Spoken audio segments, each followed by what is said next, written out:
அனைவருக்கும் வணக்கம். செய்திகள் பார்த்தோம்னா, தான் படித்த கல்லூரியிலேயே அந்த வெற்றி அடைஞ்ச அந்த சர்டிஃபிகேட்டை வாங்கிட்டு வந்திருக்காரு திரு விஜய். கீழே பார்த்தீங்கன்னா நம்பர்ஸ் அதே தான், 106, 74, 54 அப்படின்னு போயிட்டுருக்கு. எங்கே திமுக சறுக்கியது, எங்கே தாவேகா ஸ்கோர் செஞ்சாங்க, இதை இந்த காணொலியில் பார்க்கலாம். முக்கியமாக கூட்டணி கட்சிகள் பல இடங்களில் இழுபறிக்கான காரணமும் அதுவாகத்தான் இருக்குது. தற்போதைய இளங்கோவன் எக்ஸ்பிரஸ்ல விரிவாக அலசுவோம். உங்கள் சகோ சேத்தா இளங்கோவன்.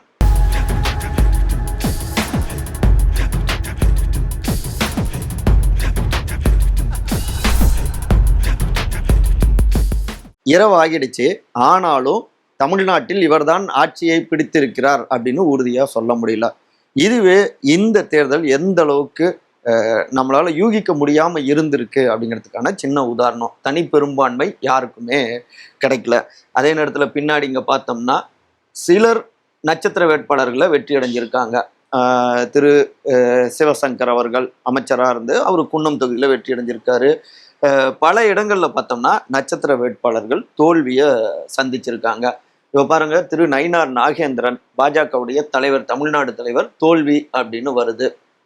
திரு ஓ பன்னீர்செல்வம் தொடர்ந்து முன்னிலைன்னு வருது. திருமதி பிரேமலதா விஜயகாந்த் வெற்றி, திருமதி சௌமியா அன்புமணி வெற்றி. இங்க திரு துரைமுருகன் சீனியர் அமைச்சர் திரு துரைமுருகன் அவரு தோல்வி அப்படின்னு வருது. இங்க பாத்தீங்கன்னா பாஜக முழுக்க தோல்வி.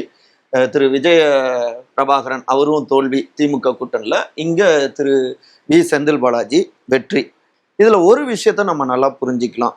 ஸ்டாரான முகங்கள் என்டிஏ கூட்டணியில், அதாவது அதிமுக கூட்டணிலையும் சரி, இங்கே திமுகலையும் சரி, பலர் தோல்வியை சந்திச்சிருக்காங்க. புதிய முகங்கள் நிறைய பேர் அமோகமாக வெற்றி அடைஞ்சிருக்காங்க தாவேக்கால. அப்போ பார்த்து பார்த்து சலிச்சு போயிடுச்சு பழைய முகங்கள். எப்படின்னா, அந்த முகங்கள் முன்னாடி இருக்கக்கூடிய அந்த இமேஜுங்கிறது, நீங்கள் ஆட்சி சரியாக நடத்தாதவங்க, ஊழல் நடந்திருக்கு, அந்த ஊழலை தட்டி கேட்காதவங்க, இல்லைன்னா உங்கள் கட்சியிலேயே உங்கள் ஆட்சியிலேயே ஊழல் நடந்திருக்குன்னா அது குறித்து கவனிக்காதவங்க, இப்படியாக மக்கள் அந்த முகங்களை பார்த்துருந்துருக்காங்க. பெரும்பாலான மந்திரிகள் தோல்வி அடைஞ்சதுக்கான காரணமும் அதுதான். புதிய முகங்கள் பார்த்தோம்னா யாருன்னே தெரியாது, திரு விஜய் அப்படிங்கிற அந்த ஒரு ஃபேஸ்க்காகவே வாய்ப்பு கொடுத்துருக்காங்க. அப்போ திரு விஜய்க்கு வாக்களித்த எல்லோருமே அவருடைய ரசிகர்களா அப்படின்னா சொல்லிட முடியாது. பலர் சினிமாவில் பல கதை நாயகர்களுடைய ரசிகர்களாகவும் இருந்தவங்க தான். ஒரு மாற்றம் வேணும். குறிப்பா இளைய சமூகத்தினர், புதுசா வந்திருக்கிற 20+, 30+ இருக்காங்க இல்லையா, அவங்க பார்த்து பார்த்து அவங்களுக்கு இந்த பழைய முகங்கள் சலிச்சு போயிடுச்சு, தவறா இருந்திருக்காங்க. புதிய முகங்களுக்கு வாய்ப்பு கொடுப்போம் அப்படின்னு அவங்க ஒரு மாற்றத்தை கொடுத்துருந்துருக்காங்க. அப்ப கரைபடியாத முகங்களை அவங்க எதிர்பார்த்துருந்துருக்காங்க. அதே நேரத்தில் இங்கே திமுக சமூக நீதி, அரசியல், பல விஷயங்கள் அவங்க முன்னெடுத்திருக்காங்க. சாதாரணமாலாம் அதை சொல்லிட முடியாது. நான் முதல்வன் திட்டம் அப்பெல்லாம் கொண்டு வந்ததன் மூலமாக கல்விக்காக இப்படி பல பாய்ச்சலான திட்டங்களை முன்னெடுத்தாங்க. இருந்தாலும் அந்த கல்வியால் பெயர் பெற்ற இளைய சமூகம் அடுத்த கட்ட வாய்ப்பு அவங்களுக்கு கிடைச்சிருக்கு. ஆனாலும் அச்சமூகத்தினர் திமுகவை தோற்கடிச்சிருக்காங்க அப்படின்னா அவங்க கிட்ட அந்த சமூக நீதி அரசியலை கொண்டு போக நீங்க தீவிரமாக கொண்டு போகலை அப்படின்னு வச்சுக்கலாம். நீங்க தீவிரமாக கொண்டு போயிருந்தா உங்க மீதான அந்த பேட் இமேஜ் இருக்கு இல்லையா, அது உடைஞ்சிருக்கும்.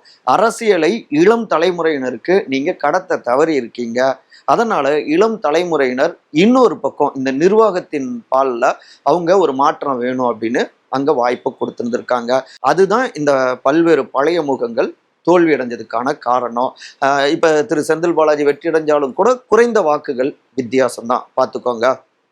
இப்ப திரு பிடிஆர் பழனிவேல் தியாகராஜன் அவரு என்ன அளவுக்கு பெயர் பெற்றவர், ஆனா அவரு அங்க தோக்குறாரு. ஏன்னா மதுரை சுத்து வட்டாரத்துல அந்த மாநகராட்சியில் நடந்த அந்த ஊழல் முறைகேடு புகார்கள், திரு பிடிஆர் கிளீன் இமேஜ் கொண்டவர் தான், ஆனா அவர் பெயர் சொல்லி அத்தனை பேர் தப்பு செஞ்சிருக்காங்க.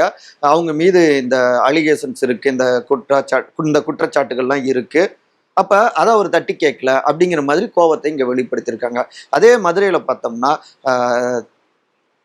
மேற்குன்னு நினைக்கிறேன், அந்த தொகுதியில திரு செல்லூர் ராஜு முன்னாள் அமைச்சர் தொகுதியில திரு ரகுபாலாஜி திமுக வேட்பாளர் நிறைய சுற்றுகள்ல முன்னிலை இருந்தாரு. கடைசி நேரத்துல சேஞ்ச் ஆகி தாவேக்கா வெற்றி அடைகிறாங்க. திரு தங்கபாண்டியன் அவர்கள் வெற்றி பெற்றிருக்கிறார் தாவேக்காவில் மதுரை மேற்கு. அப்ப இங்க திமுக அதிக அளவுல வாக்குகள் ஏன் பெற்றாங்க அப்படின்னா, அங்க ஒரு யங்ஸ்டர் புதிய முகத்தை களத்துல கொண்டு வந்திருந்திருக்காங்க.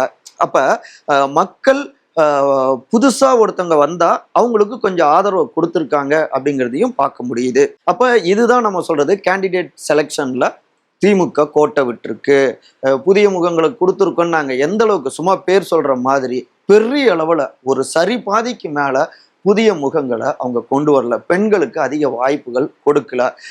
இது எல்லாமே ஒரு மைனஸ் ஆயிருக்கு. அப்புறம் கூட்டணியை அணுகிய விதத்திலும் திமுக கோட்டை விட்டுருக்கு. தேமுதிக கடைசி நேரத்துல வராங்க, 10 சீட்டை எடுத்து கொடுத்துருக்காங்க.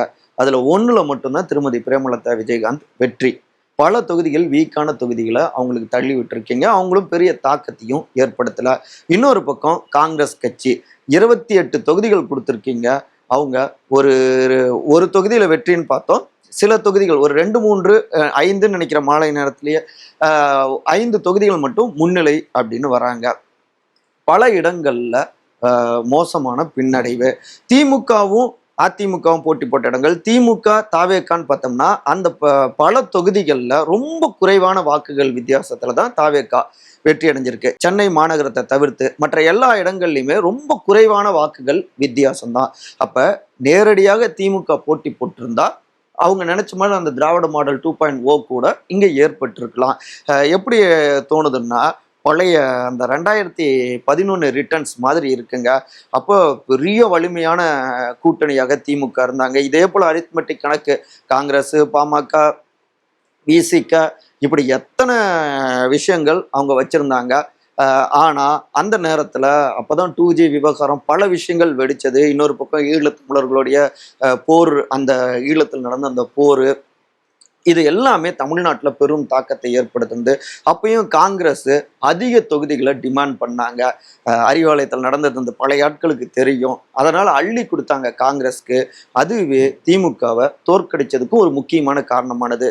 இன்னைக்கும் பார்த்தோம்னா காங்கிரஸ்க்கு அள்ளி கொடுத்துருக்காங்க, அதுவே திமுக தோல்விக்கு முக்கியமான காரணமாகவும் பார்க்கப்படுதுங்கிறாங்க திமுகவுடைய உடன்பிறப்புகளை. நம்ம கிட்ட இப்ப பேசுறவங்க இவ பாருங்க, திரு ராகுல் காந்தி அவர்கள் திரு விஜய் அவரை தொலைபேசியில தொடர்பு கொண்டு வாழ்த்து தெரிவிச்சிருக்காரு அப்படின்னு சொல்றாங்க. வாழ்த்து தெரிவிச்சது தவறு ஒன்றும் இல்லை, இளைஞர்களினுடைய பேரெழுச்சியின் பிரதிபலிப்பு தான் இந்த வெற்றி அப்படின்னு சொல்லியிருக்காரு, தப்பு ஒன்றும் இல்லை. ஆனா இதுக்கு முன்னாடி இருந்து காங்கிரஸ் தாவேக்கா பேச்சுவார்த்தை நடத்திட்டு இருக்கு அப்படின்னு வந்த அந்த டாக்கு, இன்னொரு பக்கம் திரு மு.க. ஸ்டாலின், திரு ராகுல் காந்தி ஒரே டைம்ல அவங்க மேடை ஏறல ஒன்னா, இந்த பிரச்சனைகள். அப்ப இங்கேயும் திமுகவுக்கு ஏதோ ஒரு வகையில காங்கிரஸ் வேட்டு வச்சிருக்கு அவங்க ஆட்சியை தொடர்வதில். ஸோ கூட்டணியை ஹேண்டில் பண்ணதுல திமுக எங்கேயோ கோட்டை விட்டுருச்சு. அதுதான் இந்த தோல்விக்கான காரணமாகவும் பார்க்க முடியுது அப்படிங்கிறாங்க திமுகவுடைய அனுதாபிகளே.